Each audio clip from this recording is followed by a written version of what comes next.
Look at this statement. It's possible to get what you want and not want what you got because you got it all wrong. Yung nang-agaw ka ng jowa ng iba,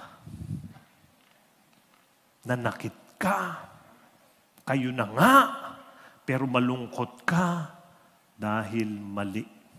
Ang saya mo, kaya lang mali mo kinuha. Kaya nung nakuha mo na, di ka tunay at lubusang masaya. Sometimes, listen, blessings become a curse because of the way you got them.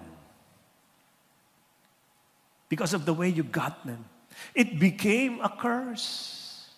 Kasi mali ang paraan.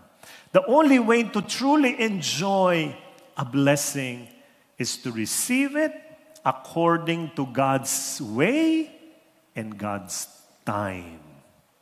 Listen to that. Mananamnam mo lang ang biyaya kung ito'y nakuha mo sa paraan ng Diyos at panahon ng Diyos. Sige. Tingnan niyo yung katabi niyo. Sige na, kilala niyo yan eh. Paalala niyo sa Kanya. Sabihin mo sa Kanya, God's way. Lakasan niyo, God's way. God's time. Baka yung iba nagmamadali. Di ba? Tapos gagawin niya lahat, kahit mali. Eh, mali yung panahon. Hindi pa. Anak, hindi pa pwede mag-asawa. Hindi yan God's time. Sasabihin mo, bakit po? Anak, grade 3 ka pa lang. Di ba? Talaga, grade 3 ka pa. God's time. There is always God's time. There is always God's way. Kahit makuha mo yan, hindi pa panahon, hindi mo mananamnam